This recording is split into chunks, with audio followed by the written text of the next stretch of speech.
मेरा रब और उसकी बात पामाल, मेरा अल्लाह और उसके दीन की धज्जियां बिखेरी जा रही हूँ।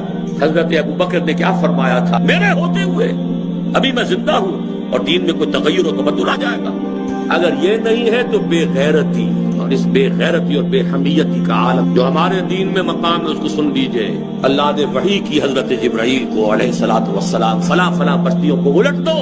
हुजूर फरमाते हैं कि हजरत जिब्राइल ने अर्ज किया, यार मैं उस बस्ती को उलट दूं, उसमें तेरा फला बंदा भी है जिसने कभी पलक झपकने जितनी देर भी मासियत में बसर नहीं की। किसी के जाती तकवा के क्या इंतहा है। गवाही देने वाले जिब्राइल हैं, कोई किराए के वकील नहीं है। अल्लाह ने इरशाद फरमाया, उल्टो इस बस्ती को पहले इस बदबख्त पर फिर दूसरों पर, इसलिए कि इसके चेहरे का रंग कभी मेरी गैरत और हमीयत की वजह से मुतगय्यर नहीं हुआ। इसको किसी ने माँ की गाली दे दी तो पूरे जिस्म का खून चेहरे पर आ गया। अब मेरे दीन की धज्जियां बिखरते हुए देखता रहा।